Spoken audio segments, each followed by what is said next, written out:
Hey everybody, it's hwsteele. Today is February 27th, 2020, as of the recording of this video. And speaking of this video, in it I'm going to talk about the 1929 W D Gann annual stock forecast again.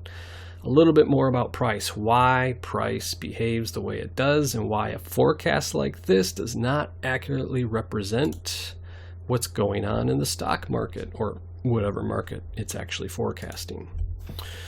So we talked about the timing in other videos, and I briefly started to barely talk about the pricing in the previous video. But in the previous video in this series, I showed how this particular forecast right here with these dates and these polarities worked very well in other years. And if you take the time, you're going to find out that it works pretty well in most years. And there's a reason for that. And the reason comes from how much different this behaves than the actual market itself behaves. So let's talk about that for a second. In this particular forecast, or these types of forecasts, we can move from a high to a low or a low to a high. So there's only two possibilities. But in the real world, we have six possibilities essentially, because we have the time, the x-axis, which moves one direction, same speed, it only does one thing. And we have price, which does three things. It increases, it decreases, or it stays the same. So when you do the math, you multiply 1 times 2 times 3, you get 6. So there's 6 possibilities of behavior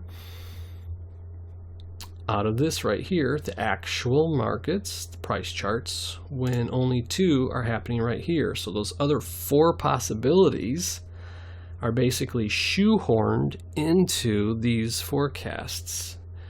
And basically, without going into too much detail, what it boils down to is that 67% of possibilities that isn't dealt with the forecast style can be made to look like whatever you need it to look like to make this forecast look successful. So that's what's actually going on here. And the secret to it all is repetitive price behavior, also known as consolidations or sideways trends. So you've probably noticed over time that a lot of markets pretty much spend the majority of their time consolidating, or in other words, moving over price area that has just been covered. Just like we see here, a lot of it's been covered here. Here it's covered. There's sideways movement right there. There's more sideways. I mean, there's a bunch of it right here. When we get up here, there's a bunch of sideways movement. Here's some. Here's some. I mean, obviously you don't need me to point it out to you. So the secret, in quotes, is that whenever you have consolidation or repetitive price behavior, these high-low forecasts are going to work out. And then about half of the time that you have a strong trend like this or like this, half of that time it's actually going to work out. Okay? So think of it this way. Let's say we have 100%, this is 1929, the 1929 market. Let's say we have 100% of it, and 60% of it is consolidation. So that 60% that we just subtracted out of our 100 is just about guaranteed to work out for these types of forecasts. Now that leaves us 40% of strong trending forecasts, which we can expect half of that to work out. So we subtract 20% from that. So we can expect, in this particular instance, 20% of our pivots to fail. That is, if we have 60% of the market in consolidation. If we have 70% in consolidation, we have 100%. 70% of the year spends consolidating. Then we have 30% strong trends.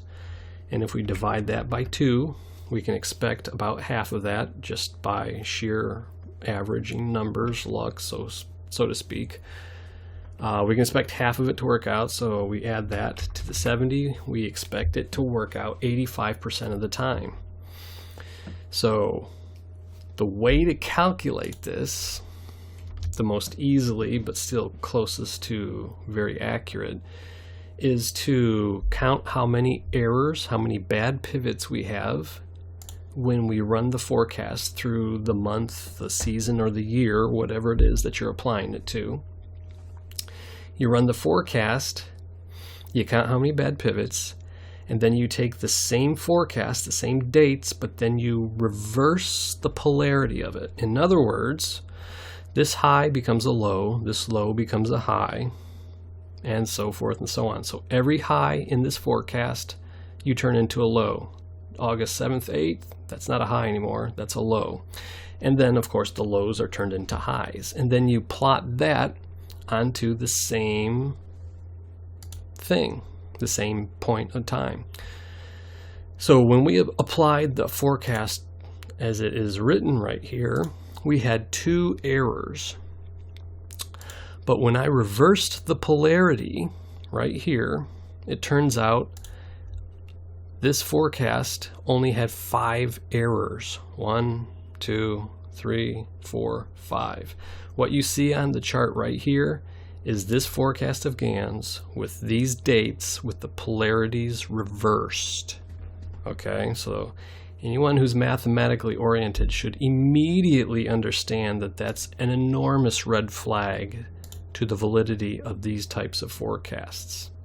Okay, you should not be able to reverse the polarities, and this still works out to such a high degree. It should almost completely fail, but it doesn't.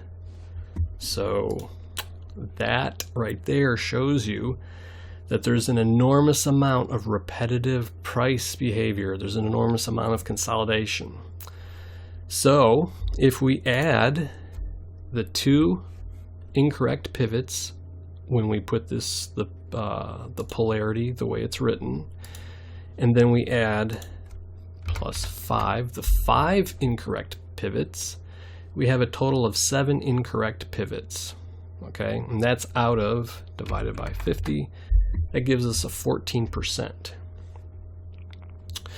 Now remember, we can expect half of the strong trending markets to fail and half of them to work out for us, just on average. And so this 14% of that shows our failure should be approximately half of the strong trending. So if we multiply this by 2, we get 28%. So that shows us that approximately 72% of 1929 is consolidation. Okay, so we can actually use this to determine approximately, to a fairly high degree of accuracy, how much consolidation there is in a particular amount of time, a month, a year, so forth, whatever one of these forecasts, these high-low types of forecasts goes to. So you'll notice here we had a strong trend here, and we had 1, 2, 3, 4, 5 pivots up that strong trend. 2 of them failed, and 3 of them were successful. So that's about half right there. Again, we had a strong trend down here. We had 1, 2, 3 pivots. 1 of them failed, just as we expect. And we had a fairly strong trend down here and a fairly strong trend here. And we had 1, 2, 3 pivots here, 1, 2, 3 pivots there. So we had approximately the expected amount of failure just randomly generated by chance, so to speak. So it turns out that this forecast really isn't that special. That it's just the mathematics behind the way the market actually works versus the way these forecasts are presented, and allowing that plus or minus 1 day, that all adds up together to make these forecasts very easy to make look good. The more a market consolidates, the better the forecast is going to work. Now, you've probably heard things even from Gann or other Gann type guru type people where there are certain markets that they just cannot get to work with this methodology.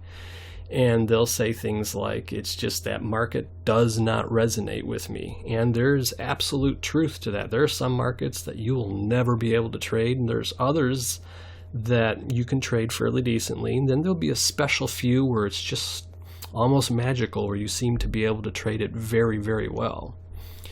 But the thing is, when you have trouble locking in a cycle and making forecast, a high, low forecast like this in a market, the majority of the time, the reason's going to be because that market trends strongly and it doesn't consolidate a whole lot. That's why your error rate's going to be high, because these types of forecasts are not as special as you think.